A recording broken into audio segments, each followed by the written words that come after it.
The Central Club. What's going on, people? Welcome to the Central Club. This episode is brought to you by Reinspire Printing, Vortex Competitions, and Weekend Defender. If you haven't already, make sure you hit that like button, subscribe to the club, and hit the bell button to be notified of future content. We are back on the Central Club podcast. We've been on the road doing the vlogs for quite some time, and I am so happy to be back in the studio. And what a way to return to the podcast with probably one of the most agonizing stories I've heard. It's going to be probably one of the most frustrating, agonizing podcasts we've done here on the Central Club. And it's a local boy, Newport boy. You've probably seen his name and the story in the media over the last couple of years. I'm really excited to get into this one. I want to know more about this because I see bits on media, but I don't know the ins and outs. And I'm really excited to get into this one. I warmly welcome the man who, unfortunately, has his Bitcoin hard drive of $950 million in a Newport landfill, Mr. James Howells. Thank you for having me. Thank you for coming on, mate. How are you? Yeah, not too bad. It is $950 million. I am correct there? Or? Yeah. As of today, that's right. A few days ago, at the all-time high, it was 995 million, which is obviously 5 million short of a bill. So there's $1 billion. It's going to get there eventually. So it is what it is, and it's going to go much higher in the future. So yeah. Well, for a man who's got just short of $1 billion in a underground in Newport somewhere, you seem to be carrying yourself quite well, mate. Yeah, thank you. I've tried to deal with it a long time ago, but I've also tried to focus on recovering it because I know it's still there. Yeah, I think that's the one thing that comes to my mind straight away is, how do you know? Like, how do you know it's there? Like, it's we've all discarded things before and tried to recover them, and you seem very, very hell-bent and sure that it's still there. Yeah, we've done our research to the highest levels. I recruited one of the director of operations at Newport Landfill in 2018 to my recovery team. And he is effectively the person who buried my hard drive. So he knew every single operational aspect of what happened at the landfill. And he has told me there was no extradition of material, no recycling of material. Anything that got put into one of those general waste bins the material was weighed in. And once it's weighed in, it cannot be weighed out due to laws and regulations. Therefore, the hard drive cannot leave site. The only place it could be is in the burial pit, which is area 2. And if you could recover the hard drive, let's say it's, I don't know, it might be damaged, could you still recover the recovery of, what's on the hard drive, let's say? Yeah, absolutely. And there's a very good chance because obviously the outside of the hard drive is going to be rusted and it's not going to be in great shape. But the platter inside, there's a very good chance it is in good shape. So we believe that we've got the best data recovery experts in the world who can read the data from that platter and reconstruct the tiny amount of data that we need. Now, this is a multi-gigabyte hard drive. If this was a movie file or an MP3 file, the data would be scattered all over different plots on the disk. Well, the data that I need is 51 characters, which is, in terms of data, is very, very tiny in size. It's like a pinprick on a CD, which increases greatly the chances that we'll be able to recover that specific data from the disk or the platter. You understand? We're not looking for the whole disk to be in perfect condition. Then we can take it even further.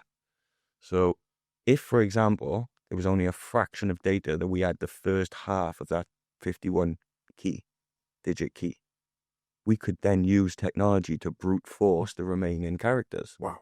Which increases our chances of successful recovery even more. So we believe we're at about an 80 to 90% chance of recovery.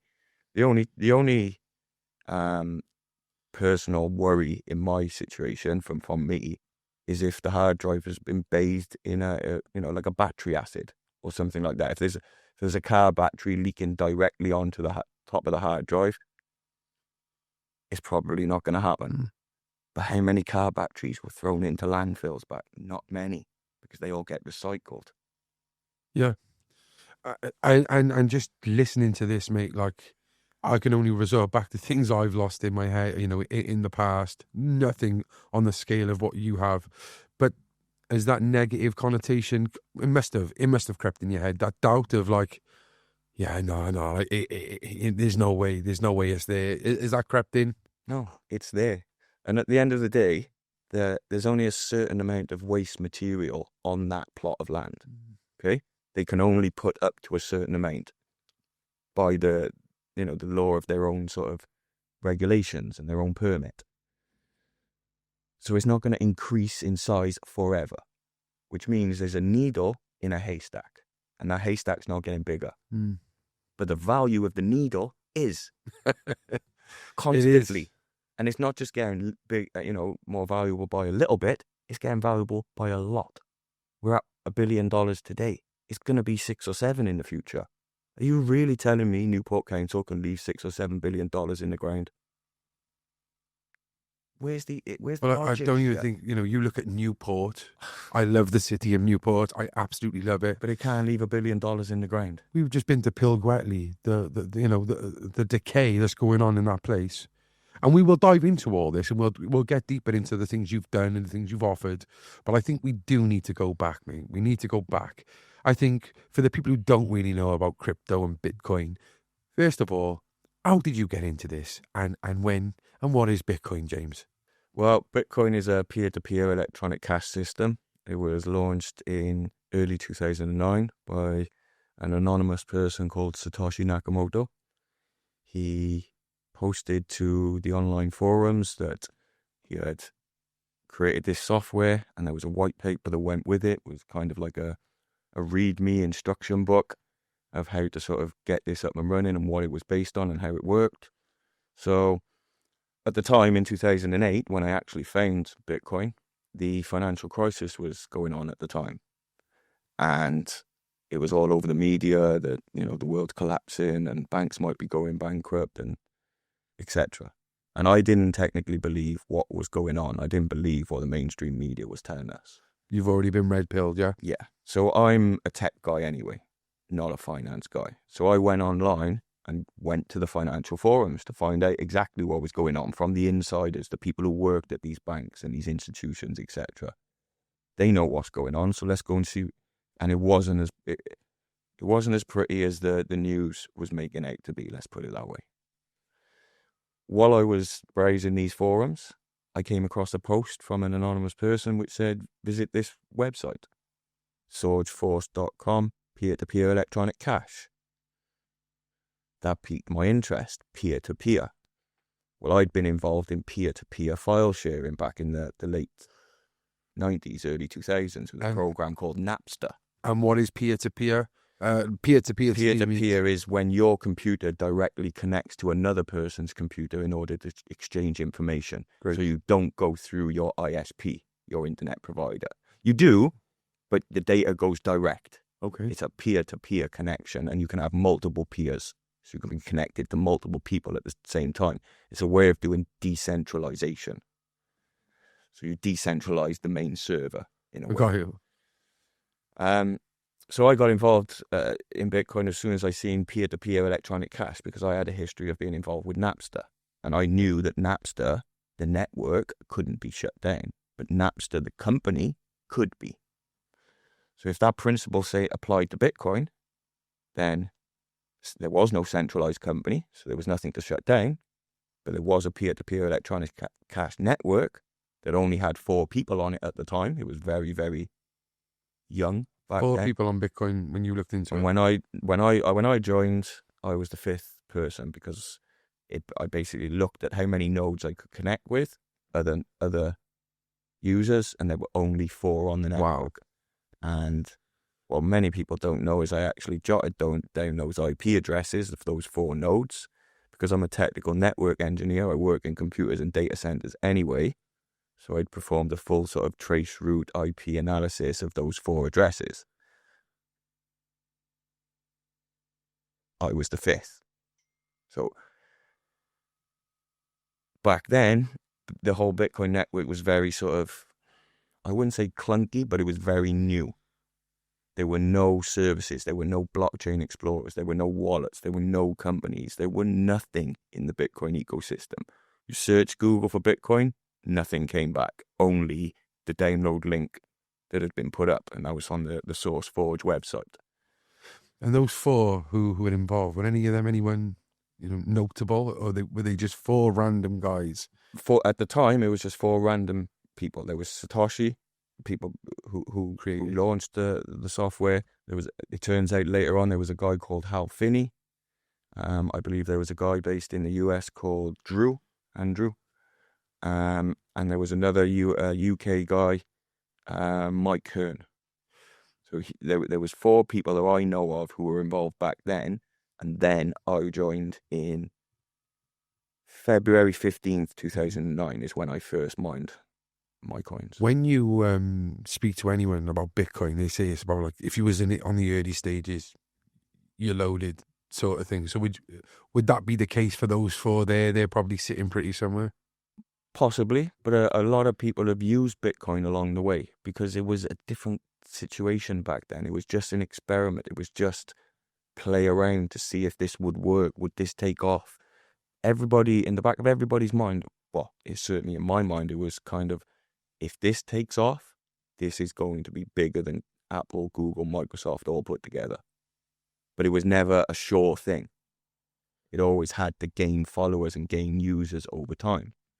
So I was kind of, you could say I was involved too early because there was no ecosystem for me to interact with. I tried to get a few of my friends involved, some of my, people who were computer knowledgeable, computer aware, people who had done, peer-to-peer file sharing in the past and downloaded Napster with me in the past. They didn't want to know. He regrets it to this day. But I bet. So I tried to get people involved to test and play around with, so I could learn more. And I couldn't find anybody who was interested, to be honest with you. So after about 8 weeks of mining, on a schedule of I would use my laptop for work purposes in the daytime and for browsing purposes. And then in the night time or the evening or whenever I wasn't using the laptop, I would just launch the Bitcoin software, click generate, and just leave it. And that's what mining is. And that's for the people to know. That's what mining was back in the day. You launch the Bitcoin software, you click generate, and you'd be connected to other nodes on the Bitcoin network. You would then solve mathematical problems with your CPU power. And then once you've solved the problem, it would then put that block, or it uploads that block to the other remaining nodes on the network, and then everybody then starts building on top of the next block. And then the next block. So there is a block every 10 minutes. So that is basically how I accumulated my coins, because every 10 minutes there was 50 new Bitcoins available. And whoever solved that mathematical problem received the 50 Bitcoins. So because my computer was there generating, or mining as it's called now, constantly, but there was only 5 other people on the network.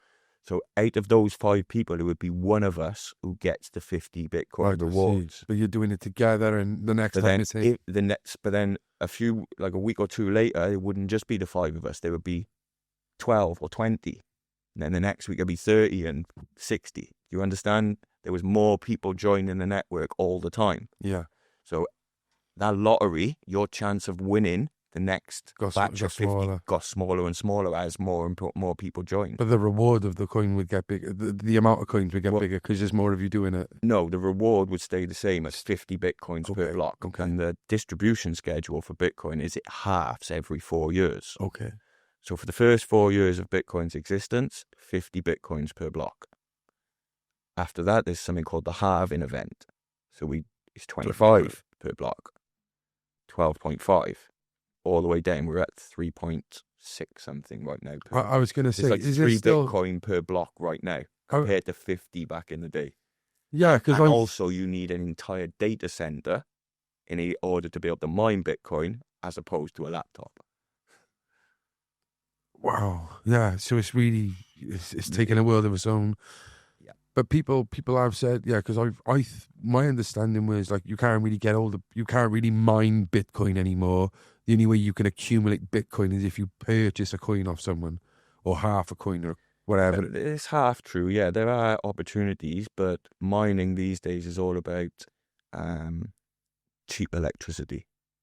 If you can find cheap electricity in the world, as cheap as possible through solar, wind, renewables, etc., and you put a Bitcoin mining rig onto it, you're going to make profit because you can put a Starlink terminal which gets you the internet so you can mine anywhere on Earth.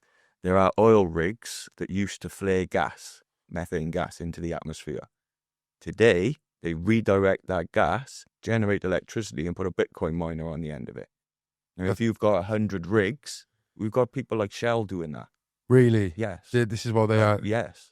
At Shell, we're at the Vegas conference a few weeks ago showing this technology. There are other companies doing the same as well. So, Wow. So yeah, Bitcoin has blown up so massively because there are so many benefits to Bitcoin. You can use Bitcoin is a high electricity usage sort of network. So you can use that to balance the network as well, to balance the load of the network as they do in Texas.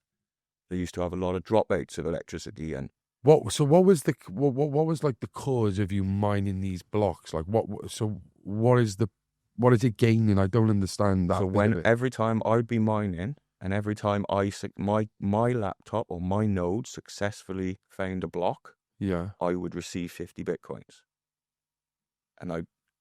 But that block, what is that block for? Like, who wants that block? So that block contains all of the transactions that had happened on the network.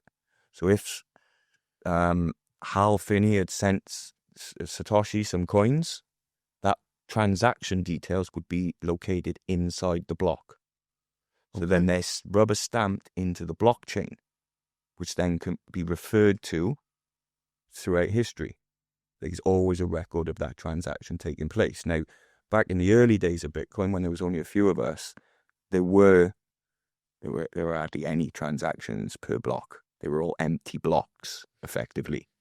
Today, every single Bitcoin block is full, maxed out of transactions, because there's so much use of the Bitcoin network. So it's fascinating, very fascinating.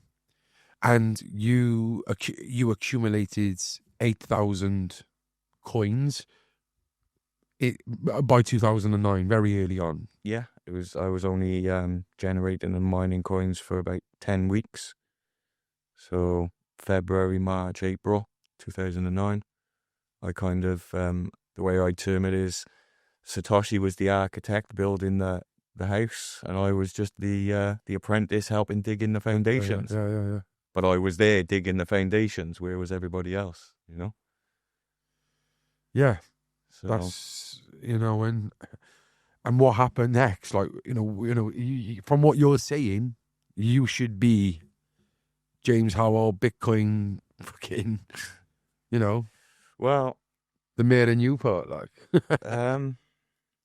When you strip it back, it could be it's a lot worse than that, because everybody else thinks, okay, well, James lost 8,000 Bitcoins, currently worth $1 billion. That's really, really bad. Yes? That's not my biggest regret. What is? Satoshi, the person who launched Bitcoin, who was mining at the same time as me, over the course of 2009 and 2010, he amassed approximately 800,000 to 1 million Bitcoins. Had I not stopped mining in April 2009, I also would have had 800,000 to 1 million Bitcoins.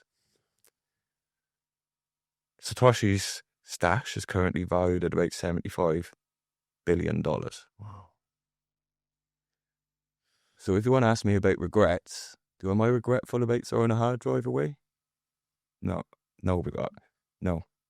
Am I regretful that I stopped mining Bitcoin? Absolutely. because also I would have had another 2 or 3 machines at the same time as well. Well, that's what I was going to say. I would have expanded. But I'm thinking, okay, you might have carried on mining, but when you have kept it on that one hard drive, and that would have meant you would have lost more money, or no? I was an IT systems engineer at the time. I had 3 or 4 PCs in the boot of my car on a day-to-day basis. I had laptops lying around.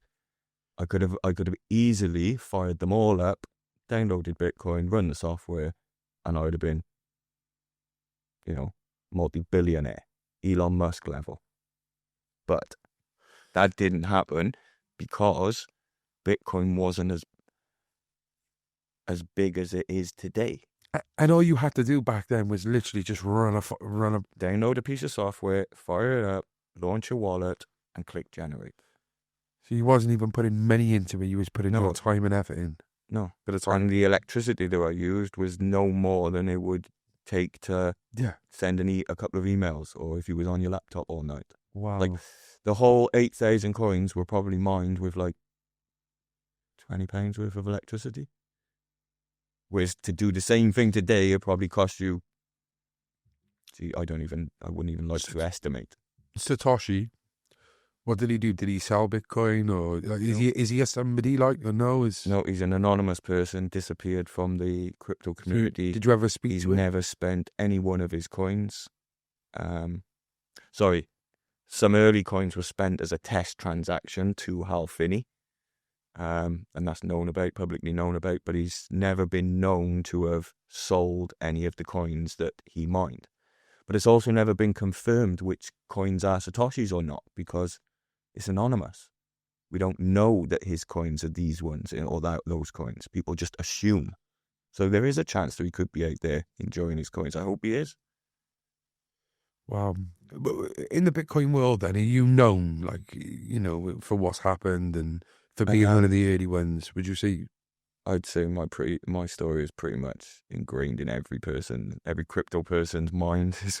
It's been out there a few times over the years. I've heard it multiple times. Yeah, most people in crypto are familiar with my situation. There is another situation with a guy who spent 10,000 Bitcoins on a pizza back in 2010 or 11, I believe. It was the first purchase of a physical product, or a product. He used 10,000 with Bitcoin. It was kind of like the anchor moment of this is real money. Before that, and he just wanted to try it. Basically, I think there was a guy in the US, and there was a guy in the UK, and he wanted a pizza. He had 10,000 Bitcoin. They exchanged, and then they rung the pizza place up. Can you do the order? It was kind of like, a hacked way of doing it. But that was the very first Bitcoin transaction took place. Listen, if I was that guy who received it, I would have definitely have given him a couple of coins years later, yo, bro. Yeah, maybe they did. How much is that 10,000 Bitcoin? How much is that pizza worth? So in modern day terms, he paid approximately $1.25 billion for a pizza. But I've got $1 billion sat in a landfill. So yeah, at least he ate something. There's no shade being thrown whatsoever. No. At least he had a pizza. Fair point. Wow. So what happened, James? What happened? So I stopped mining. My ex-partner didn't appreciate the noise of the fans spinning overnight. I used to keep the laptop on the desk next to the bed, and because it was a high-powered gaming laptop, the noise of the fans was going quite high. So the higher power the computer, the more it would mine, yeah? Yes. Got you. The higher processor speed, the more coins, the more hash rate that you would supply to the network. Therefore, there's more chance that you're going to win the next block. Right, I see. So the noise was keeping her up at night, which was fair enough. I'm a systems engineer. I can sleep in the floor of a data center if I need to. It doesn't bother me, but obviously it bothered her. So I stopped. I just said, yeah, no problem. And it wasn't a big thing back then. It was just, yeah, no problem. It's only a little experiment. No worries, I'll turn it off. I could have easily moved the laptop to another room and just left it on there. Do you see what I mean? I'm not blaming her for that. I'm just explaining how it happened. Yeah, no, I know that. I could have easily just moved the laptop to another room and carried on. But Bitcoin wasn't It wasn't that deep. It wasn't that big then. It was just an experiment. Even by April 2009, it was still less than 50 people running the entire network. And what was your thought process of, I've put it there, or was it not even a thought? Was it just, it's there on a hard drive, or did you think, I am going to leave this for a later date and see what happens? Well, the way it actually happened was I continued, even though I stopped mining Bitcoin, I continued using that laptop as my normal laptop. And then about 6 months later, I accidentally spilt a glass of lemonade on my laptop. Yes, I know. As you do. I know, IT engineer, etc., but it happens. But being an IT engineer, I know I had to take my laptop apart, clean it, component by component, fix it, and put it all back together. Wow. So that's what I did. Took the casing off, took the motherboard off, took all the components out, CPU, hard drive, motherboard and graphics, etc. Cleaned all the residue off, put it all back together, booted it up, and it worked. Great.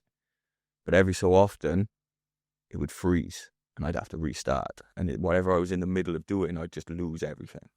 You can imagine every like a Sega Mega Drive. Every couple of hours. It's good for a bit, but then every couple of hours, you just stop. Yeah.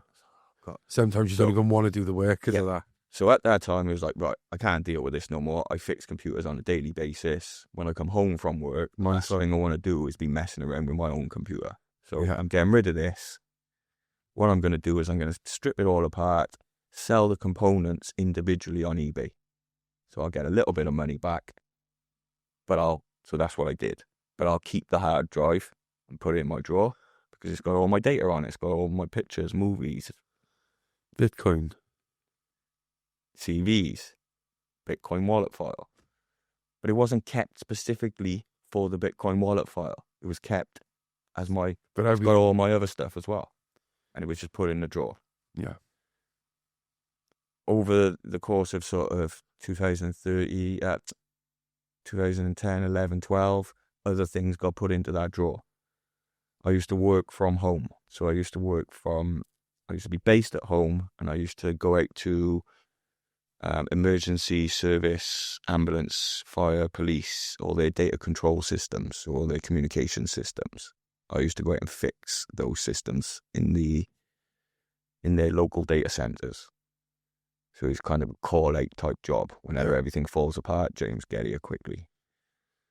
I didn't keep the wallet file on purpose. I didn't keep the hard drive specifically for the Bitcoin. It was kept for all my other stuff. Yeah. But as I worked from home, and I was an IT engineer, I would accumulate equipment.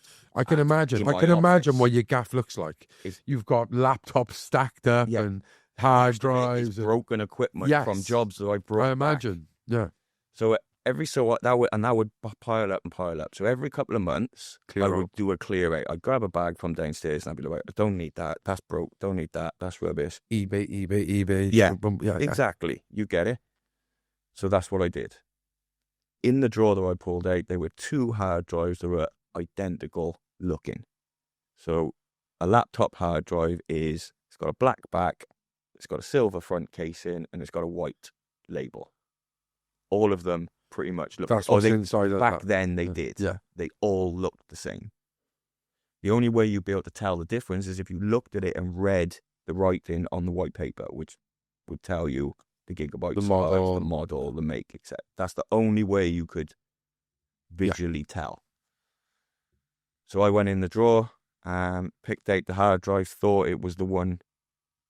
I thought that it was a 20 gigabyte hard drive that had never been used, had never been in a machine, had none of my data on it at all.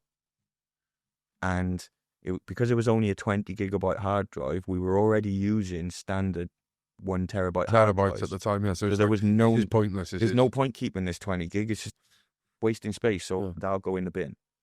It's got the same memory of a little crappy USB dongle. Yeah, it's like keeping an 8 meg USB stick. Yeah. Why would you do that these days? Yeah. So that was the thought process of, I'll just chuck that one in the bin. Don't need that no more. No, probably worth pennies on eBay. Like, not even that. I don't even think anybody would buy a 20 gig hard drive. Why would you? Yeah. I get the thought process of binning it. I get it. So I picked up the wrong one. I picked up the laptop hard drive, which contained my Bitcoin file and all my other backup files. And by you've checked accident. this. You checked this by checking the other one. Yeah. Yeah. And so I put that into the bag. And then once I'd finished doing the clear up, I picked the bag up and put it in the hallway inside my house, right by the front door. Okay.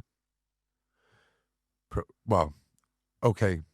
So I know that the journey that happened, the story that happened next, we don't want to go into detail about that, and I respect that for you and your partner, ex-partner, sorry. But for the people to know, lo and behold, she took it down to the landfill site to get rid of it. She didn't know the hard drive was in there, and it's gone into Newport landfill site, yeah? Yeah, so basically, yeah, I put the bag next to the front door. It was my intention for me to take the bag to the landfill the next day, but I had intended to double check the hard drives that I'd put in the bag prior to doing so.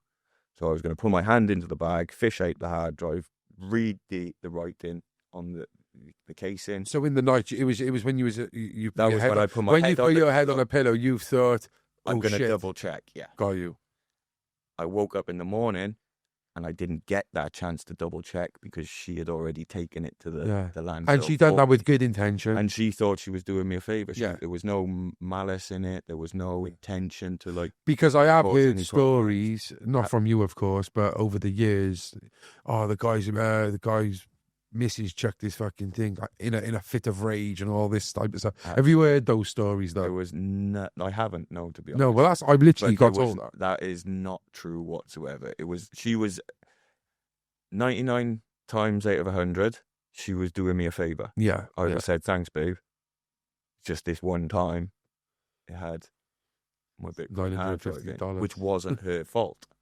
The $1 billion bin bag, yeah. So unfortunately, the hard drive went into the landfill, and she told me that she put it into the red general waste bin at Newport landfill. And then she obviously told me exactly which one. And yeah. So this is where I want to get to know now. At that time, was you in any rush to try to go back down there and get it? Or is this something that years later you've been like, oh my God, Bitcoin's worth all this dough? You're half correct, because that was kind of how it happened, but it wasn't years later. Okay. It was weeks later. Okay. So when this happened, it was early August 2013. That's when the hard drive was thrown away. One of the first weeks of August 2013. So you've had the hard drive for quite some time, and Bitcoin is starting to have more of a conversation. It was in my drawer for 4 years, basically sat there with 8,000 Bitcoins on. But Bitcoin was just growing up then, during that period. So it wasn't anything to be shouting about. Okay? At the time that it was thrown away, it was worth about $700,000 to $800,000. But I didn't know it at that time. Wow. Because I wasn't in the Bitcoin scene at that time. All you have to do is check, like. But it wasn't fresh in my mind, in my memory. Bitcoin wasn't that big then. Here's a question for you. If you did know it was 700,000-800,000 then, would you have cashed that out? I don't think so. Not at that rate. Because if it had already reached that rate, then it was clear that it was going higher. This is a feelings thing. It's maths. And what was you doing in your life at this time? Was you working? Working a 9 to 5, doing a stupid amount of overtime, getting up at 3 a.m, traveling to Exeter to fix a radio problem with. Right. Okay. And then coming home, doing things with the kids and going out on the weekends being a family with my man. girlfriend and friends. I had a bit of everything going on. Okay, yeah. But yeah. So 700 to 800,000 due in 2013, 2014, that time when it got thrown out. But I didn't realise that at the time. So yeah. The day that when it got thrown out, she came back from dropping the kids off and being at the landfill site, and I heard the door go, and I woke up. It was like one of those moments where you wake up and you're like, oh no. But it's a subconscious like, oh no. Yeah, it's not even a deep. It's not actually clicked yet. I got you. But it's like half clicked. Yeah. So I just like raised up my head off the bed and then just like collapsed down onto the bed. Like, did you take that bag? Yeah. That kind of feeling. But I didn't immediately go to the drawer and check.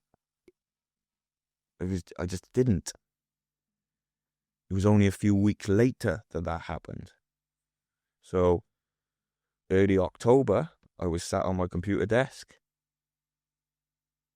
read a BBC News article about a guy from Oslo who had invested $20 into Bitcoin early on, and he now bought $1 million penthouse in the city of Oslo.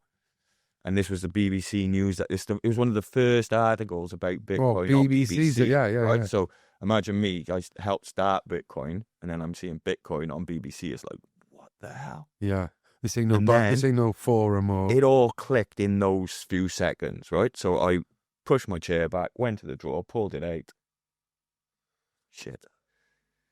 Wrong one. If you went back to the landfill that day or whatever it was, would they still have been like, you're not getting it sort of thing? Or do you think you could have recovered it earlier on? After it all clicked in early October, that's when Bitcoin was going through its first bull run. So when I first found my address and checked on the blockchain, and found the valuation, it was going up every single day. So one day I would check and it would be $1.1 million valuation. The next day, 2.4. A few days later, 3.8, 6.2, 7.8.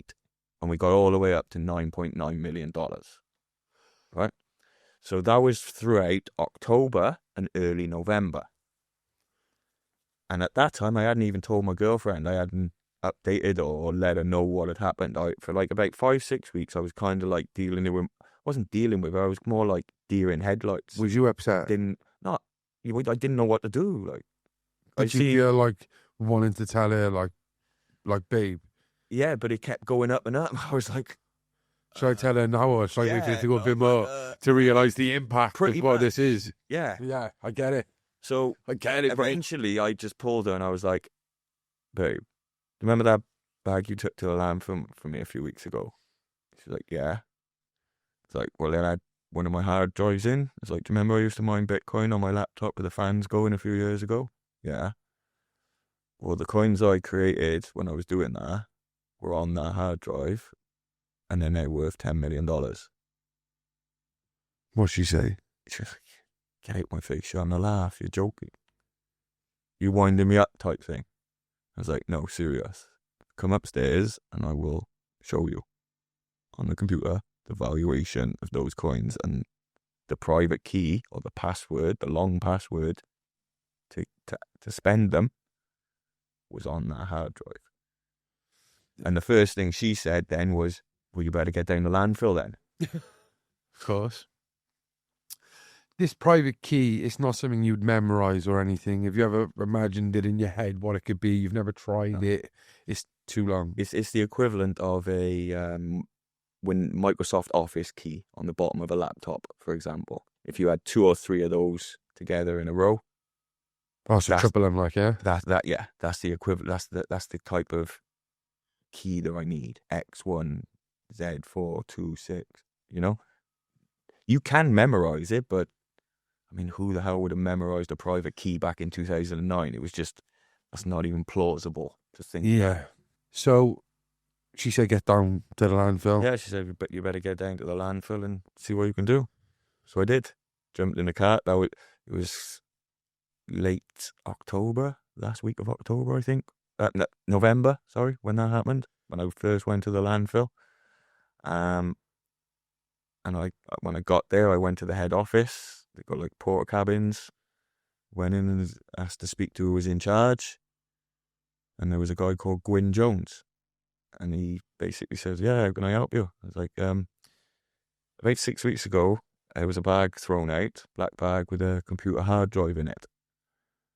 There was a code on there that's worth $10 million. And he just looked at me like for like 5 seconds, and I could tell he was just like, what the hell? But he actually took me serious. He said, okay, can you explain a little bit more of how? And so I explained the whole sort of situation to him. This is a real situation. I'm not, it's not a joke type thing. And he took me seriously and he said, okay, well, we don't usually allow any excavations on site. The only types of excavations I've ever known is through a police investigation if they're looking for, someone, something. Someone, something. But even those are small scale and targeted search jobs. He said the scope of what you're proposing is huge. And I was like, oh, well, fair enough, I know, but there's also $10 million on the line. And it's probably going to be more valuable in the future. I didn't know that back then, but I said it. Because Bitcoin was going up all the time. So he then took me in his truck and we went up to the actual pit, the open burial pit at the time where they were working at the time. So I've had a view with my own eyes of where it is. So if I can go on Google Earth and I can get the same spot of where I was stood that day. Really? And then I can then pinpoint and be like, right, it was over that area then. I know roughly. And then we can look on the aerial images. We know it's cell 2 in area 2. We know the cell number. On Google Earth now, for a long time it wasn't. It was just Cardiff, the capital, with Cardiff, Swansea and Newport are now 3D views on Google. Mm-hmm. So you can come down and do it as a 3D view. Have you done that? Yeah, plenty of times. That's how we planned this whole recovery operation, is through aerial images. And through the experts. Drones? We've had drones up. And the key thing we've had is the level of experts we've had. We haven't just had, a random guy with his digger. When you seen it, did you think there's no way, or did Literally, yeah. My heart was like, there's no chance of finding that there. It was needle in a haystack. But over time, I kind of, there's only so much material there, and there's only ever going to be a certain amount of tonnage. So if you search every single piece of hay, eventually you find a needle. If the needle's that valuable. No, I agree. And you've got to have a chance to look as well. It's not, it's not like you're going to search every single, you're going to search every little bit of it and it's only going to be at the end. You might find it straight away. Could do. I mean, the thing is, this is not a piece of paper. It's not a lottery ticket. A ticket would disintegrate.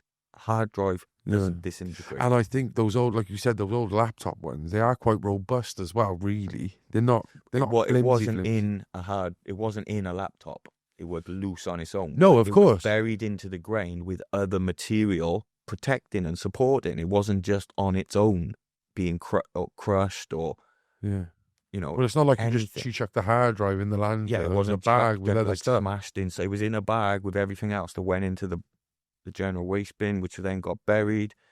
There's a very good chance, as it was getting buried, there's other material protecting it as it's going into the open pit, and then they just put more soil on top, more material, more soil, and they build it like layers of a cake. So it's very possible that the hard drive is in very good condition. Or it won't work out of the box, obviously, but I think the real sad thing about this is it's not something you could bite a bullet with and leave. Okay, it was that much, it's that much, it is what it is. It's the fact it keeps on getting more valuable. That's the real sad thing about this. And I don't know how you deal with this mentally.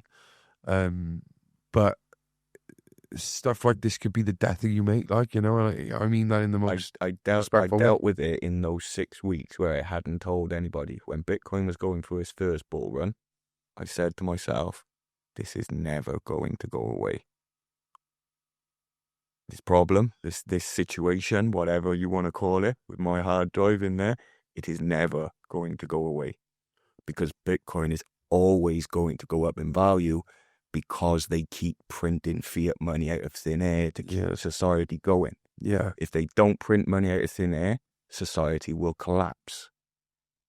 So if they have to print money, which pumps the price of Bitcoin, which pumps the price of my wallet, my situation will never go away. If you went and searched it and you didn't find it or it was destroyed, that digital footprint is still going to be there of that balance, isn't it? And I think that'll kill you as well, isn't it? Not so much, because at least I would have had my opportunity, my chance in that situation. Do you think you'll be at peace with I it? would be able to. Yeah. It would be let it rest then. Yeah. At least I had a shot. To Yeah. chance to get Yeah. back. Yeah. The fact that they won't even have a sit down conversation with me, I think, is absolutely disgraceful. So talk us through then. So Gwyn, you've had a look at it. You've thought, oh, this just ain't happening, or you've had that first initial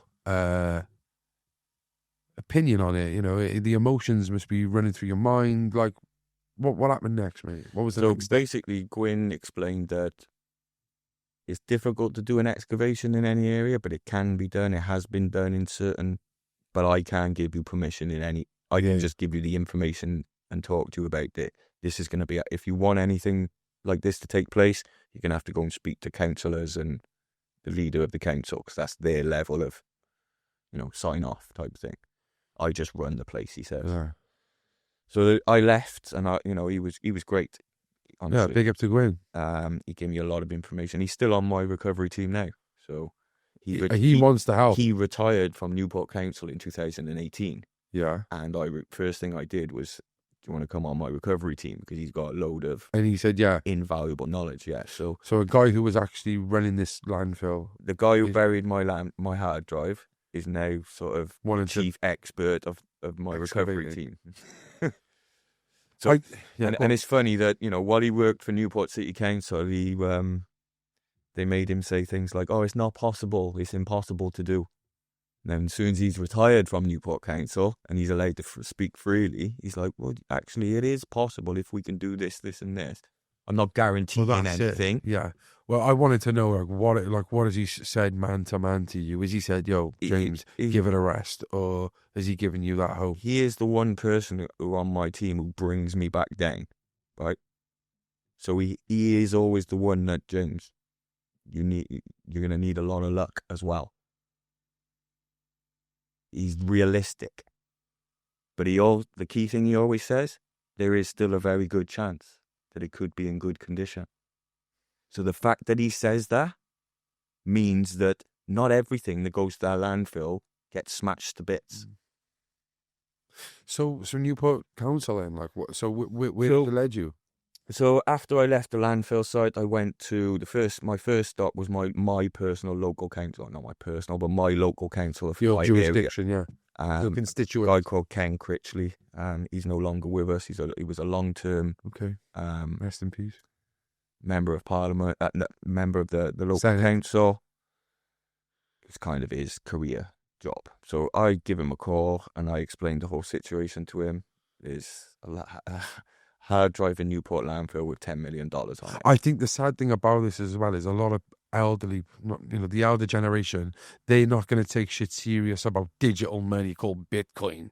Exactly. I think that was half the battle back then, because it hadn't really blown up in the media. They probably didn't even believe you. They probably didn't believe me. But I tried to explain to them, look, I'm not a joke. This is a serious situation.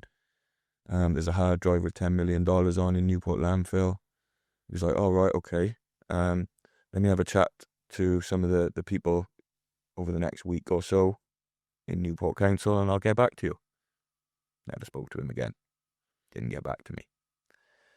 So then a couple of weeks later, I tried calling the leader of the council. I can't remember her name. It was a female. Not Jane Mudd. There was one before her. There's been 3 leaders of the council in my time, if you will. But I tried calling her, no answer. Got through to her secretary, left a bunch of messages. Can you ask her to call me back? It's about this at the landfill, this hard drive situation. Never call me back. No interest. Not even a call back. No interest whatsoever. So shame. That was then I went into a online forum, a IRC chat room. Do you know what IRC is? Internet Relay Chat. It's an old form of think of Twitter before.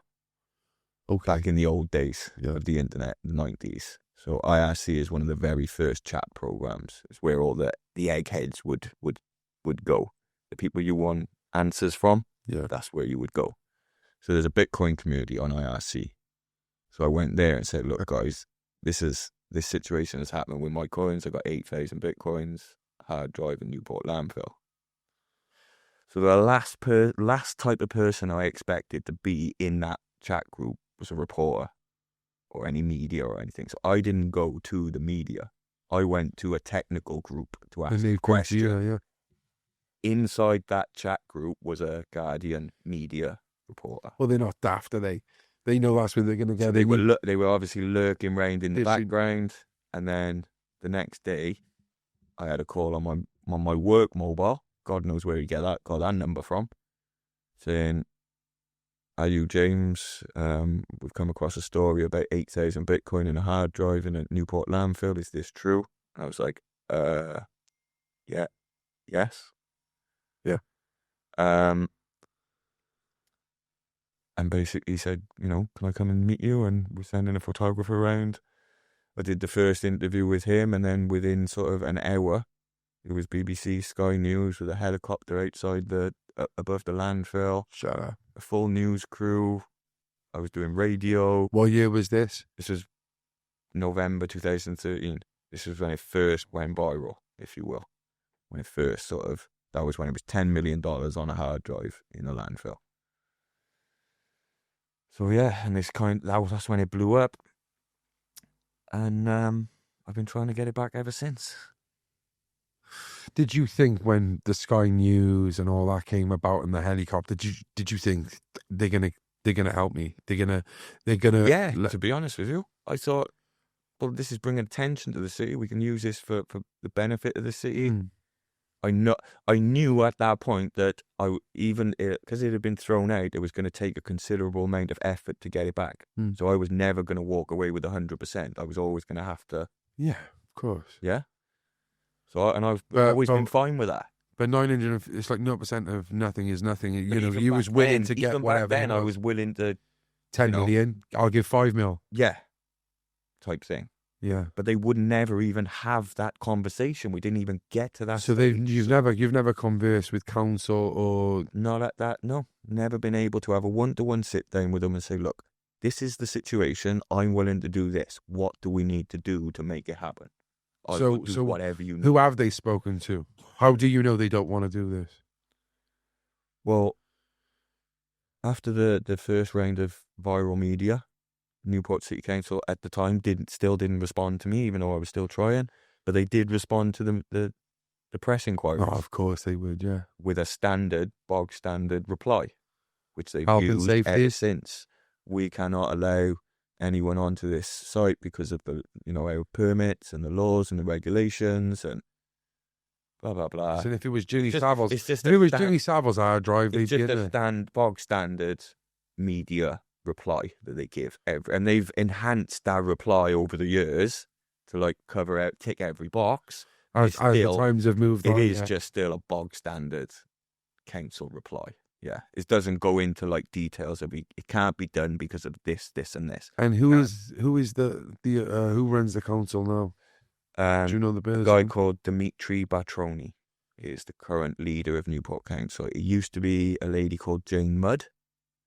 She left her role and is now the crime commissioner for Gwent Police. Really? Yeah, it's a very interconnected. You leave one job and you Christie job, and then you get another one in Newport. That seems to be how they roll. Unfortunately, there's not a lot of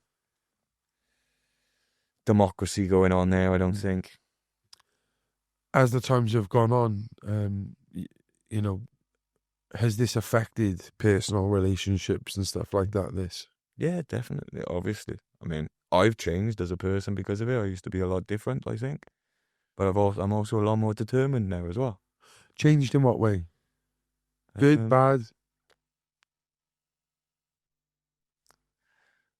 Don't know. I'm probably say I'm more got one focus now, whereas before I had multiple focuses, multiple things.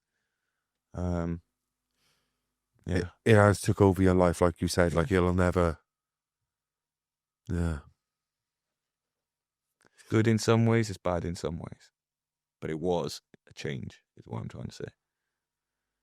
Have you? What is the? Give me some of the options you've tried to do to get this back. Like, can you tell us some of these? Yeah, so I tried to, when this first happened in 2013, I tried to speak to Newport Council, and it was just complete no response whatsoever. So then 2014 and 15, I met up with a business partner based in Switzerland and his colleague based in Germany. And they were of the opinion that, yes, we can do this. It can be done. We want to help you. So they're sort of business partners, advisors, and we have built this whole hypothetical project plan about recovering a hard drive from a landfill. Yeah. And we're ready to enact it. But the people who own the land won't even have a conversation with us. So we've got people from the best data recovery people in the world, people who have worked on the Space Shuttle Columbia disaster for NASA.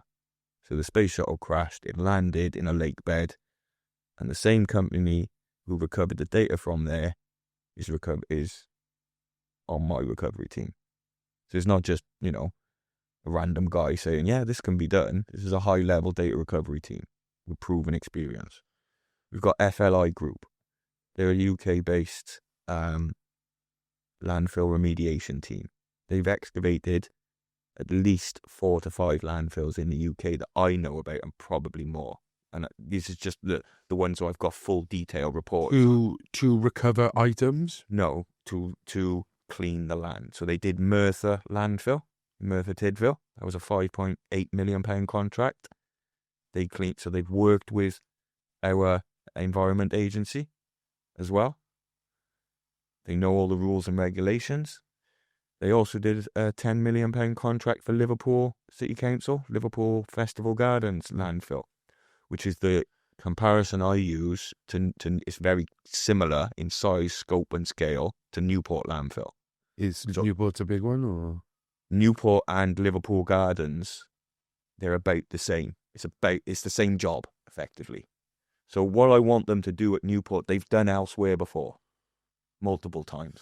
And so what would be the difference then for your one to just when you're just trying to, or is that what you want? Just take it all out and then I'll sieve through it all, or is it like the only difference is that we need to search every single piece of hay before it goes off to be cleaned, recycled, etc. So we need a process in the middle where we've got a search facility or an extraction facility. So imagine every single bucket of waste material goes into like a hopper feeder type unit, which separates the material onto a conveyor belt at a controlled flow rate. So we don't just dump all the material at once and it all gets clogged up. The material goes in and it gets separated out onto a conveyor belt. We've got multiple conveyor belts with different stations. So we've got AI cameras and LiDAR sensors pointing at the conveyor belt from all angles. So anything that looks like a hard drive will be run through an AI system. Wow. And it will flag automatically hard drive. Go and collect it manually from the. Then at the next station, we've got 12 manual pickers who are manually, gloves on, picking through the conveyor belt. Is there a hard drive there? Any hard drives are found, go into the box, because there's going to be more than one hard drive. There's probably going to be 100. I know I'm confident that I'll still find my one because I know a lot about the size. It's funny we're talking about like landfills and stuff. I have a friend who does like metal detecting, and also he looks at like old Victorian tips like, post-war that have been filled over, and he collects bottles. I've been with him. We actually went to one in Newport. It's not far from, you've got the bridge to go into the tunnel. If you look left to where the river is, yeah, there's a park there that leads out into the riverbank, and we were there digging, like, do you know what I mean? And that's a tough job in itself, like, to do stuff like that. I've had a lot of people suggesting in direct messages and emails to me, why don't you get things like that? Why don't you try things like that? Well, there would be hundreds of metal objects in that landfill. It would be constantly giving false readings. Also, I can't actually get You on can't the access it. Yeah, so we can't even access the landfill to try the metal detecting. And there's many other techniques that people have suggested to me, but a lot of them involve being on site. So, I can't even try any of them.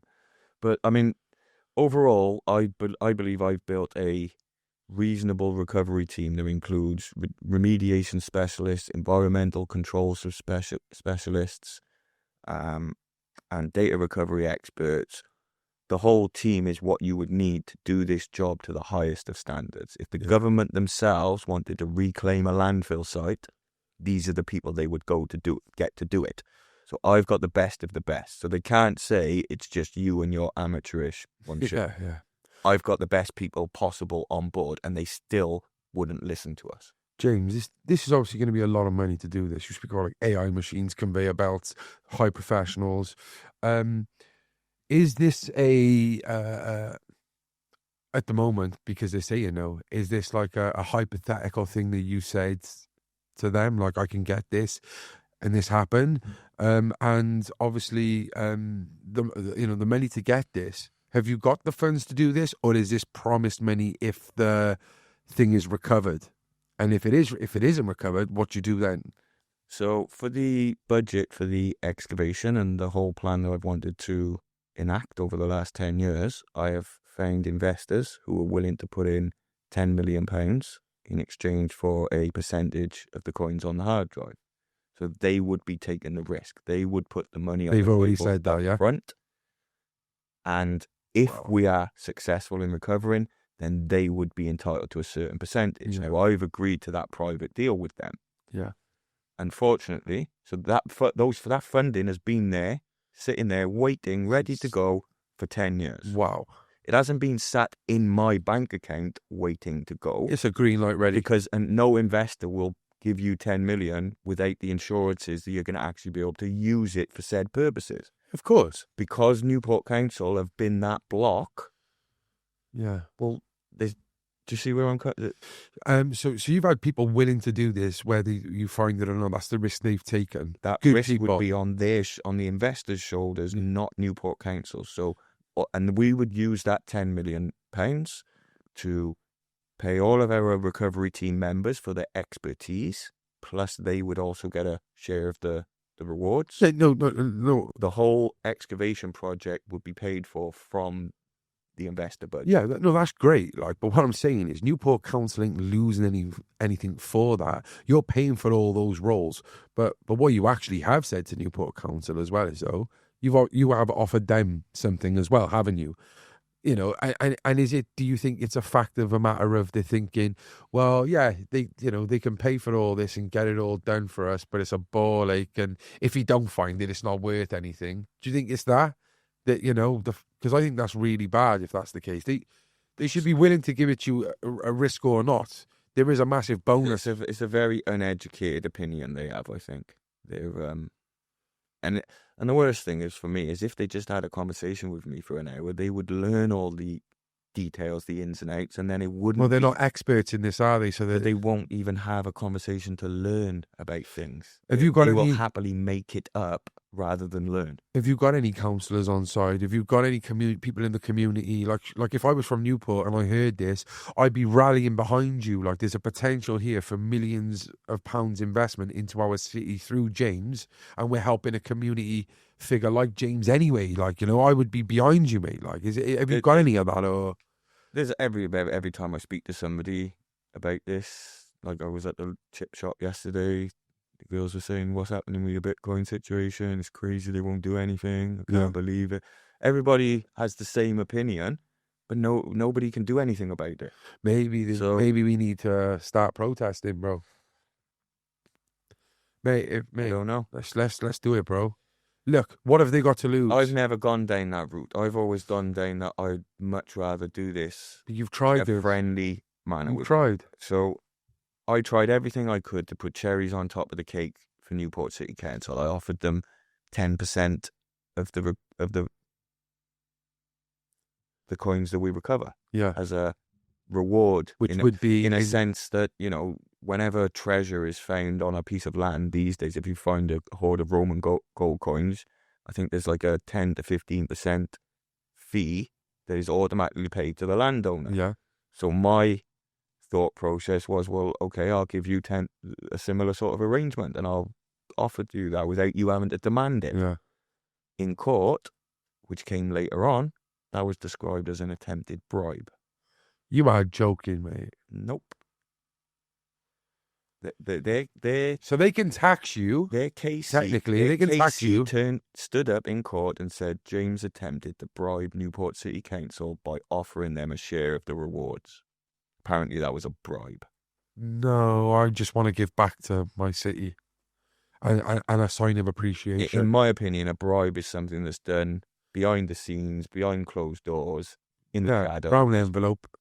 My 10% offer to Newport City Council was done in front of the world media. Yeah. It wasn't done behind the scenes. There was no brown envelope. And also a bribe is normally something that's quite, it's to do with something quite nefarious or something you've done wrong.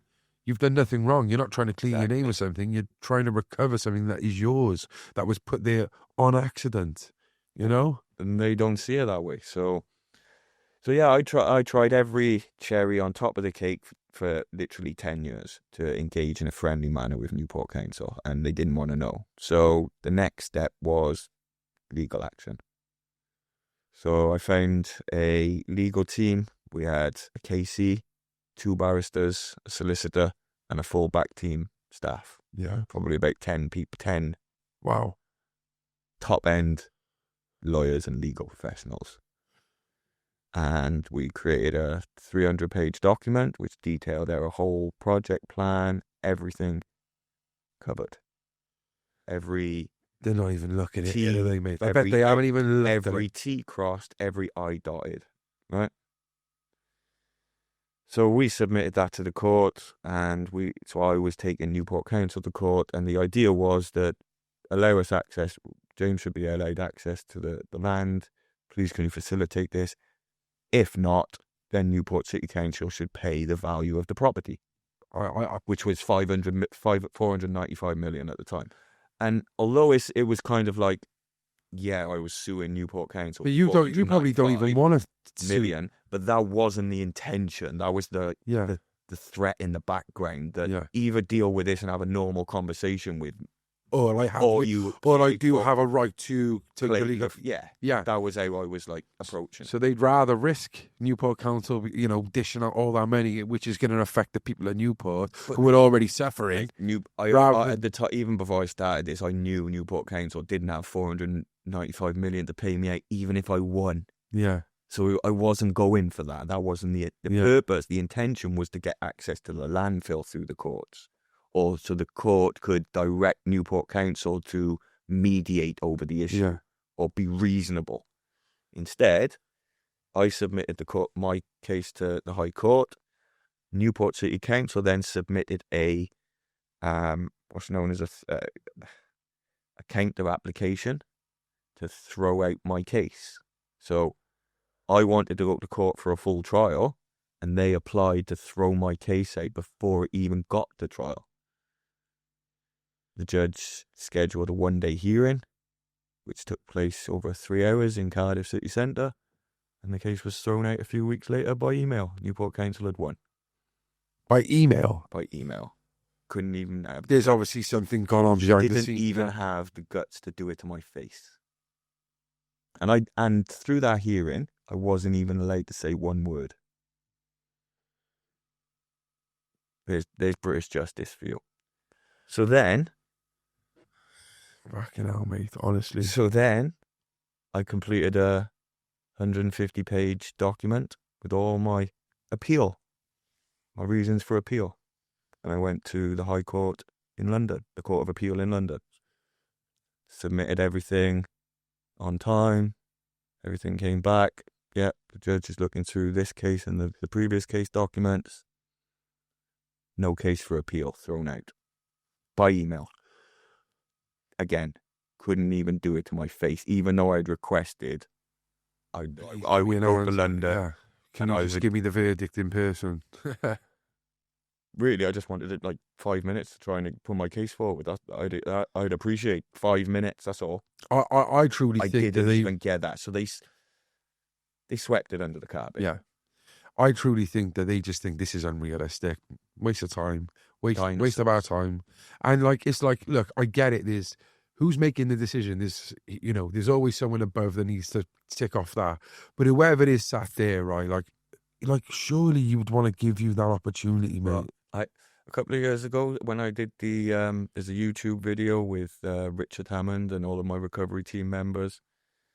Richard Hammond, Top Gear. The Top Gear, yeah.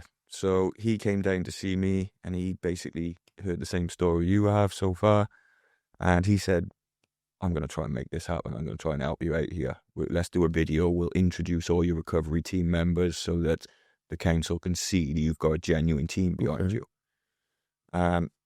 So he was great. He gave me his time and his effort, and he tried to move the needle forward. Unfortunately, it didn't work out.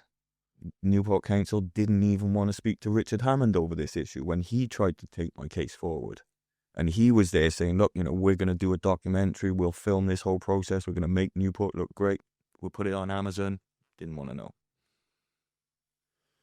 Do you feel there's like another reason behind this? Do you think something's already happened? Do you think, like, I'm not one, I don't want to dive into the world of conspiracy. There's all sorts of things that I've been told, things like the types of material that's been buried in our landfill. They shouldn't have buried certain things. If I come along with a camera crew and we dig it all out, you're opening a can of worms. We're opening a can of worms at the people. Well, that's their fucking fault, mate. But from my perspective, I think to myself, well, Gwyn kind of probably knows everything that's buried in that landfill. So why he's on my team and he hasn't said there's this or there's that. But you could say Gwyn, but Gwyn's fucking hiding stuff himself, like, do you know what I mean? But at the same time, he wouldn't be pushing. So Gwyn's a decent guy.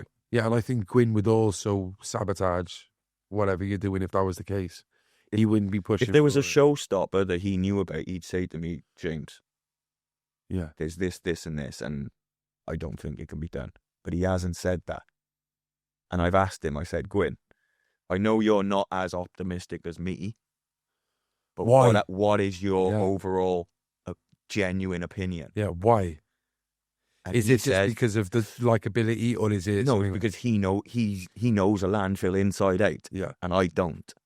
So I'm going to be more optimistic, aren't I? But that's his world, so he knows the realities.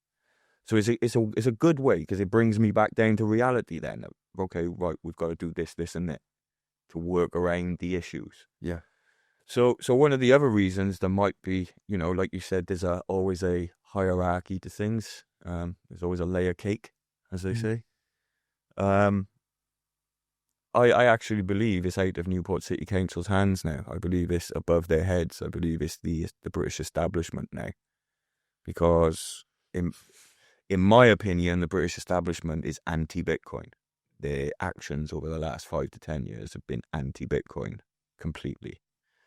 So the last thing they would want is a success story of me recovering my coins. So I believe there's an element of them doing everything they can to disrupt me in order to try and disrupt Bitcoin. Now, you see what's going on in the US today. Bitcoin is being accepted left, right and centre. But we live in Britain, which is a joke. We live in Britain, which is in dinosaur days. Yeah, even if you politics aside, but whether you're against Trump or you think he's a clown, what he's done over the last couple of months, he's got shit done, right? He does what he says on the tin. Yeah. And look, we got Keir Starmer, mate. Like, come on. It's levels above. Doesn't do what he says on the tin. No. That's the difference, isn't it? Some people do what they say on the tin, and some don't. Yeah. And it's time to get rid of the people that don't. I don't want to get into politics, but in many different areas. And probably, do you know what? I'd say don't as well, because unfortunately we live in a time where people are probably listening to this and are backing you 100%. And as soon as you tell a bit of what you think about politics, they'll shut you down. That's how sad it's got in this world right now. People will align and judge and treat you on what your politics are, and that's wrong. My politics are Bitcoin, a peer-to-peer electronic cash system. Being able to freely trade with anyone, anywhere in the world. Those are my politics. freedom for everyone. Yeah. I don't think that's bad, mate. That's the point of Bitcoin. The point of Bitcoin is Away from the is restricted from trading with anybody. Nobody needs to ask for permission to use Bitcoin. Anybody can come along and use Bitcoin. And I encourage people to do so. Well, we know the establishment don't like that. Of course.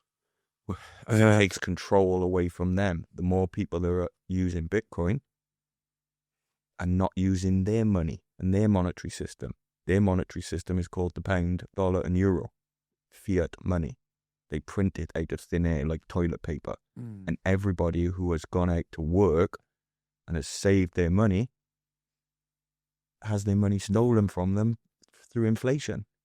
So what has happened over the last few years, that's why Bitcoin exists. That's what you asked me why I got into Bitcoin, because I knew this was all coming 10 years, 16 years ago. Yeah.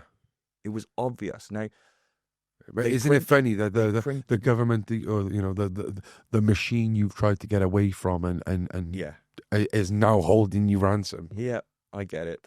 Yeah, it is irony, shall we say. I'll tell you something that, and maybe you can give us an insight to some of this as well. Remember, I was going back to saying about the supernatural side of it or the manifestation side.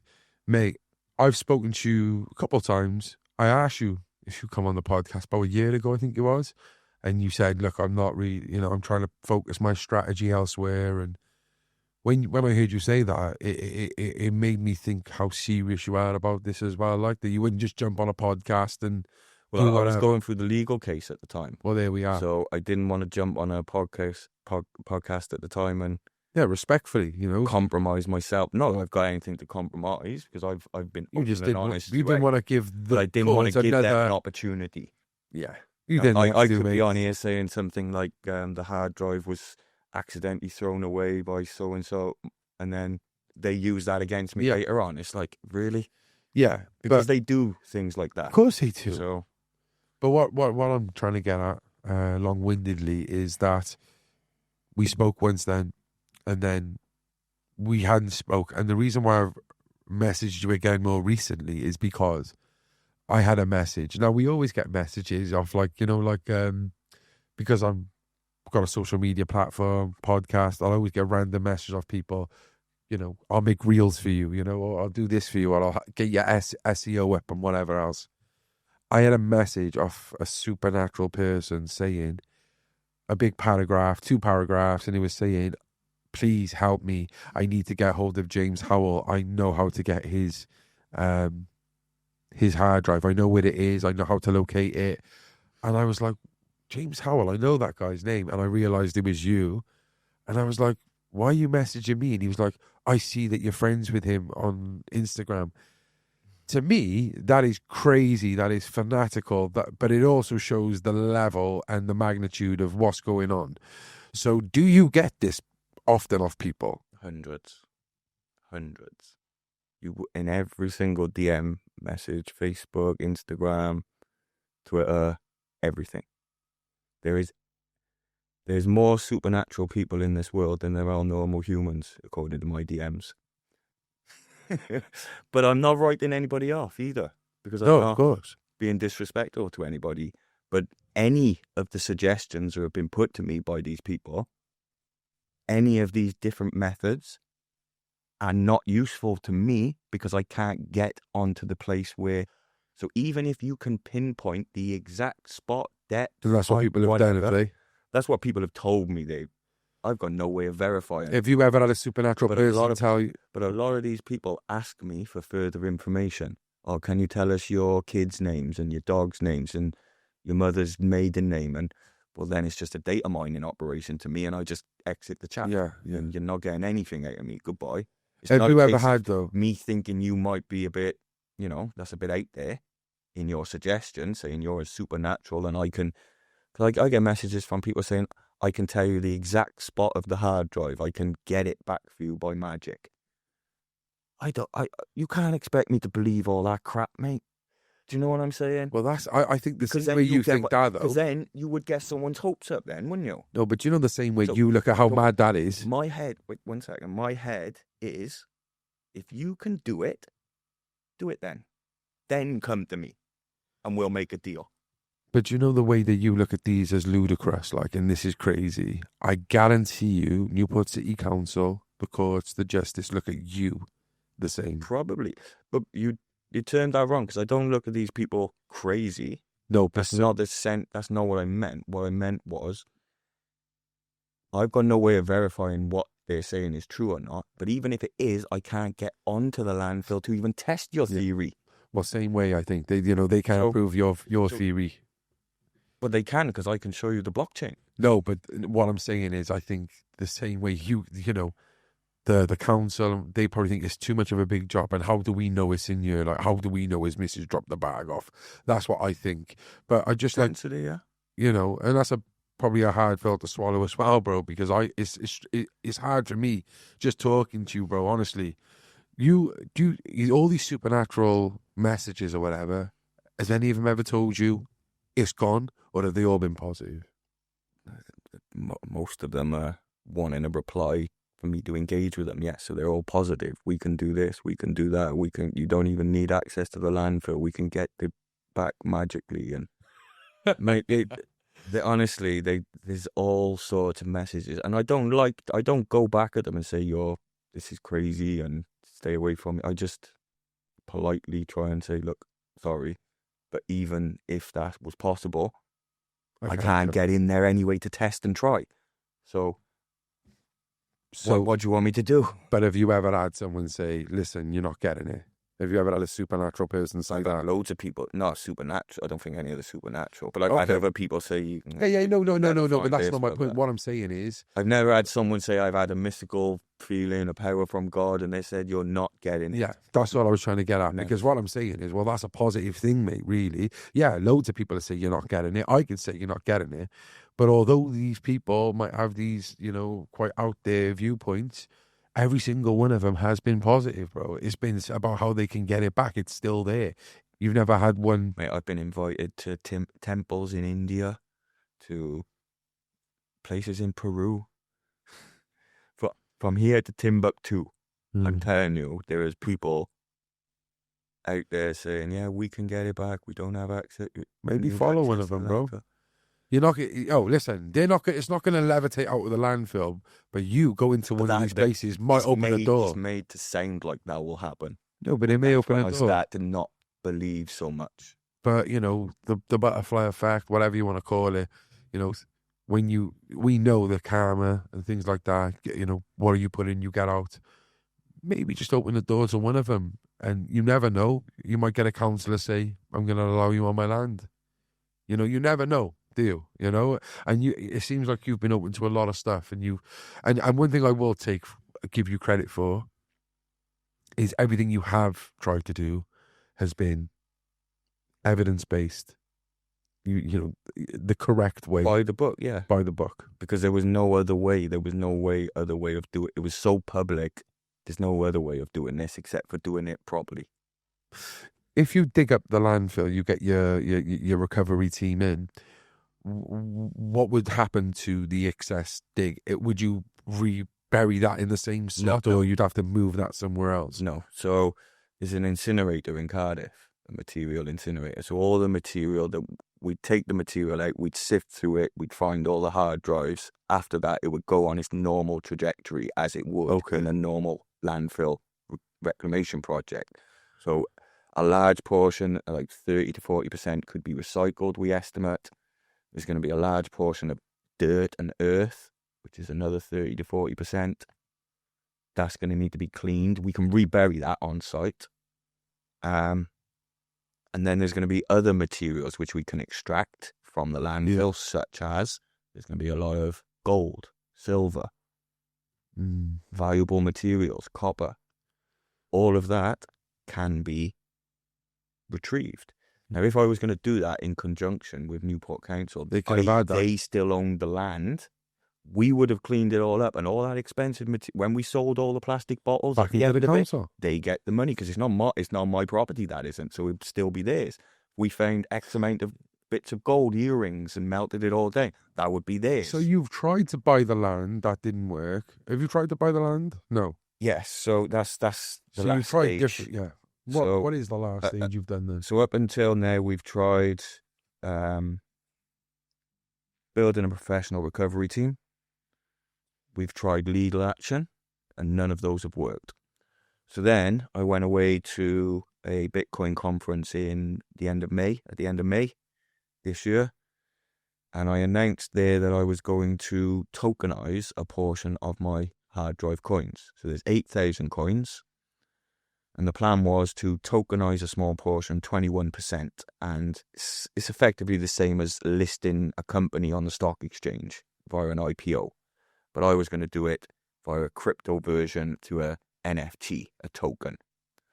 So I would sell ownership or implied ownership of 1,675 Bitcoins through these tokens to the crypto community worldwide. I was going to raise approximately $80 to $95 million, and I was going to use that to buy, operate, and excavate Newport City landfill over a 5-year period. So after Vegas, I came back to Newport, and 1st of July, I sent Newport City Council an offer, which was in the region of 25 to 30 million pounds. That was a cash plus cost savings offer. Wow. Over 40 years. So we would save the taxpayers of Newport in the region of 30 million over 40-year period. With that many? The first 2 weeks went by, no response. So I sent another letter reconfirming my offer and making it, official. Another 2 weeks, nothing. End of July, I sent another letter. Could you please give a response? Nothing. So I put an offer on the table that would relieve the taxpayers of Newport of £30 million of maintenance liabilities, because when you close a landfill in the UK, it is law that you have to pay 40 years of maintenance fees. Now, that landfill is already leaching arsenic, ammonium nitrate, methane, and leachate into the local environment. Do you know how I know that? Because I got the Environment Agency reports for that landfill. They can't even maintain it as it is today when it's in operational condition. So it needs to be moved at one stage. It needs money spent on it because they're leaching arsenic into the Ebu River, which then goes onto the coast of Wales. There is arsenic being leached into the coast of Wales right now. This is from Natural Resource Wales, our version of the Environment Agency. I'll send you the documents later if you want to have a look. This has been happening for 4 years. And I'm here saying I want to clean this up. Yeah. We've got all the money to do it. And they're saying, Are you worried that, the council or someone will come in and just do it without your say? It won't involve you, and your hard drive's gone. And there'll be theft of property then. They've got the hard drive, since the court case, is officially no longer mine. There's different types of property here at play. So there's the physical property, which is a piece of metal and plastic, etc. Then there's the digital property, which is different. So you've still got that as your... So the physical hard drive, according to the UK High Court, is no longer mine. Because you binned it. I didn't bin it. See, this is where I could have got caught out. Remember I mentioned a few minutes ago about I could have got caught out if I was doing this through the court process? This is a moment. Your partner? Your ex-partner? Yes, because I was key to my legal case. That under the 1973 Pollution Act, anything that is thrown into landfill becomes the property of the landfill operator. That is the law, right? But my argument against that So at one stage, Gwyn owned it. Yeah. My argument was, I didn't throw it away. Somebody else did on my behalf by accident. Therefore, this rule shouldn't apply. Now, if I had taken the bag to the landfill and willingly put the bag in, then I shouldn't have had a leg to stand on. My argument wouldn't have worked. But then let's flip this around. So anything that's thrown into a landfill becomes the property of the landfill operator, yes? So what if by some chance the crown jewels were accidentally put into a bag and the wrong bag was thrown out and it was in a landfill?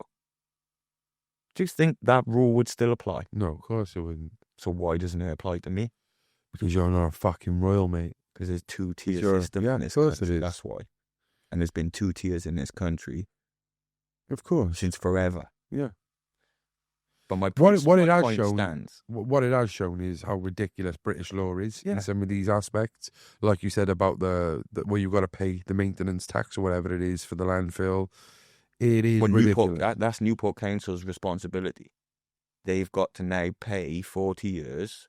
They built that landfill. They put it all there. So when they've closed it, they got 40 years worth of maintenance costs. Keep checking up, make sure it's not leaking any this, that, and the other every year. It is. Secure, which I already know it is. And it's going to get worse because they didn't fix it. They've just swept it under the carpet like they like to do. It's all coming out today, isn't it? So hang on a minute then, right? So you said that the British, you reckon this has gone to the British government rather than Newport City Council. Surely we Do you should want me- be entitled to know this. Well, I can tell you why I believe that. Because back in 2021, I had a meeting with the local MP, Jessica Morden. Jessica who? Jessica Morden, Okay. Labour MP. Well, Labour. sat down and spoke to her about this. She was, at the end of the meeting, said, James, you're brilliant. This is amazing. I'm going to go back to Newport Council now. I'm going to take your little presentation with me. I'm going to find out what's going on. 2 weeks went by. She didn't call me. So I called her up. Complete different change of attitude. weird. Whole 180. Sorry, James, I've had a word. It's not going to happen. Goodbye. Yeah, So yeah, This these are the what I types of detest, mate. I detest little this things that have happened in the background and make me believe that is higher up the food shit. chain. Yeah. But it can go up high as high as they want, because one day the Bank of England will come knocking on my door because they won't have enough Bitcoin to fill their stash themselves. And like you asked me before this whole, we started this conversation, if anybody else gets that hard drive, can they walk away with your coins? No, they still need me. So yeah, I'm not going to go into the details as of to why, but I assure you. Well, it's like it's the same as, like, I don't know, a retina ID or something like that. You need the finger. I'm not going to. No, nothing like that. Because at the end of the day, we need this data, this 51 characters, right? That's all we need, and that's on the hard drive. But there's also, let's leave it at that. There's a security mechanism in play here as well. So do you feel like They would still need me. would you say that you're someone at risk as well then because of this? Like, I don't know. No, I don't feel at risk, because what could anything happen? What bad can happen to me? No, I don't know. I'm just saying, like, are you a man of value? I feel like you've just had real bad luck with all of this, and you haven't benefited from any of this, have you? Like, and Not yet. I think it's about time that you do, mate. Like, I feel like I'm rooting for you 100%. If there's anything we can do, we're nothing special. Well, if there's anything we can do, mate, the we're next there. stage of this redemption arc, if you will, because it's no longer a recovery effort, as I told you. This is now a redemption arc. So up until the end of July, this has been a recovery project. Everything I've been doing is about recovering the hard drive by any means necessary. But at the end of July, I'd had enough of Newport Council. What is the point of me continually asking a brick wall the same question? A brick wall's not going to answer me back, and neither a Newport Council. So I am done asking for their permission for anything. They won't let me in. Fine, no problem. So now I'm not going to tokenize 21% of my hard drive, of my assets, of my legally owned digital property. I'm going to tokenize 100%. I'm going to create a new cryptocurrency called Kenog. And Kenog is the Welsh word for penny, the lowest denomination of money. Inside my Bitcoin wallet, there is 8,000 Bitcoins, right? And each one of those Bitcoins can be split up into 100 million bits, or like £1 is 1 penny, 100 pennies. So 8,000 Bitcoins times 100 million is 800 billion individual units of account. So if I create a new coin called Kenog coin with a total supply, maximum supply of 800 billion, then it mirrors exactly what is in the Bitcoin address. Yeah. So the Kenog, the new cryptocurrency coin, can be traded and used as if it's the Bitcoin in the wallet. I don't ever have to move the Bitcoin from the wallet. I can't get access to it. But I can trade this as if it's this. The same as back in the olden days, gold would be stored in a vault. And Fort Knox. paper notes would be traded out in the market to represent the gold in the vault. Of course. The problem with that came with fractional reserve banking, when they started to produce Printing. more notes than the gold backed for. Lying. Now, I intend to employ a similar mechanism, but with cryptocurrency and the open blockchain, it can be assured that that fractional reserve system can never happen, because the maximum supply of my Kenog coin, the new coin that I launch, can never go over what is in the Bitcoin wallet. But if your money Has still to climbs, match. if your money's still climbing, The value in pounds climbs. So we imagine you've got BTC, the 8,000 BTC, represented by the value. the Kenog. So only 8,000. So when Bitcoin goes up in value, my Bitcoin The wallet, Kenog will. the Kenog mirrors it. Yeah. It's like an ecosystem within an ecosystem. Have you ever seen the film where he has a dream, and inside a dream he has another dream? Are you on about with DiCaprio? Is it Inception. Well, it's a very we confusing film, guys. So we have the Bitcoin blockchain with its 21 million coins. Yes. And 8,000 of those, a little corner of that Bitcoin ecosystem, is mine. And it's all in one wallet. So instead of just leaving that wallet buried in the ground for the rest of eternity, I'm going to make that little wallet into the Kenog ecosystem, which is an extension or a layer 2 of Bitcoin. So it's now a completely new cryptocurrency, separate from Bitcoin, which is like what many of the others do today. They all launched their own coin, Ethereum, Solana. They're different currencies from cryptocurrencies from Bitcoin. Yeah. What I'm proposing to do is to keep the value of my Bitcoin and use that to launch a new product, a new crypto product that provides functionality that Bitcoin can't do. Things like fast transactions, decentralized finance environments, smart contract environments, NFTs, tokens, etc. A lot of that takes place on other blockchains, not Bitcoin. Yeah. That takes place on Ethereum, Solana, Avalanche, and many others.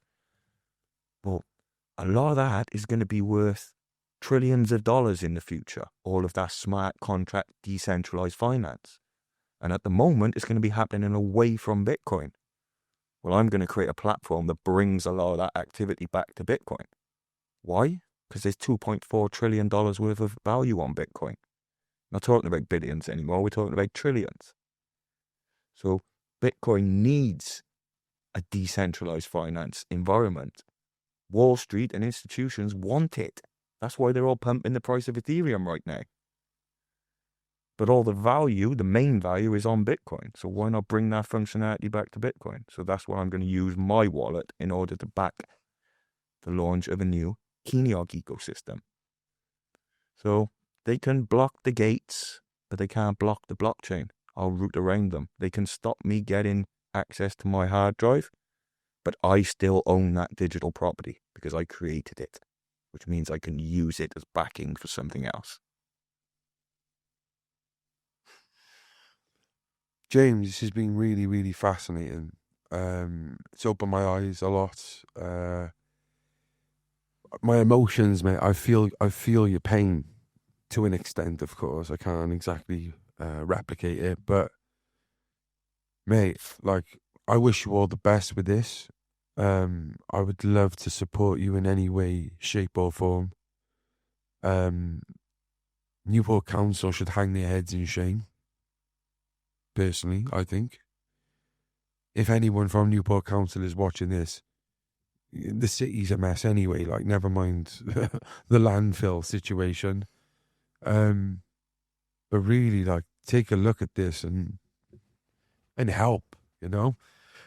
Do you think if they did come to you now, say when you start, say like you've got the ball rolling with Kenog and they come to you, would you still work with them, or...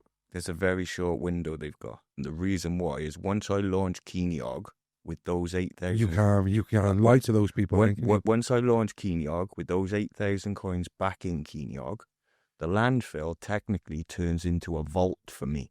I don't want it to be dug up then. It turns from a landfill to a vault that nobody can get access for. Yeah. Because that's better for my Kenog That's coin. Fort Knox. Exactly. It's not Newport Council anymore, it's Fort Knox. Once I launch this Kenog coin, thanks for creating my vault, Newport Council. Thanks for burying the hard drive there for me in the bottom of the pit where nobody can ever get to it, but everybody can see the value on the blockchain. Thank you for building a multi-million-pound vault for me. That'd be my thought process. I switch then. Yeah, you put it back on there. So if they came to me tomorrow or in a week's time and said, okay, we're ready, let it all the past go and let's have a sensible conversation from now on. Yes, absolutely. I'd try everything I could still to do it in a reasonable way. And one of the reasons why is if I were to recover the hard drive, get the coins back, if they were to be sold on the open market, they would actually be sold for 20% more than the current Bitcoin price. That's what I've been told. Because they're collector's coins. They're early 2000s. It's like finding a Roman... Or a Pokemon card from freaking, yeah. They're not just Bitcoins. They're very, very early Bitcoins. And they're associated with my story. And they've come out of the land. Yeah. So they would be a premium. Well, this is why I think you should be doing something like that anyway, because you are folklore in this world. And if anyone needs an NFT or a bit, like the James Howells story is one... People need to back on. People create tokens in my name all the time. Landfill coin, dig coin, this, really? that, you know. But they're all trying to pump. They create these coins. They're trying to pump their bags. They're always in my DMs. Can you please support us and back us? And I never get involved with any meme coin or anything like that, because I know that one day I might launch a cryptocurrency, and I will only launch something that is legitimate and there for the long term. Well, I can see that. That is kind of my game plan. You won't let me recover what is my property? Fine. I'll use that to launch something else that's going to come back to bite you big time. Yeah. So let's say we launch Kenog coin. We're making massive in South Wales. All of a sudden, Kenog takes over the British pound in South Wales. Wow. It's already happening with Bitcoin.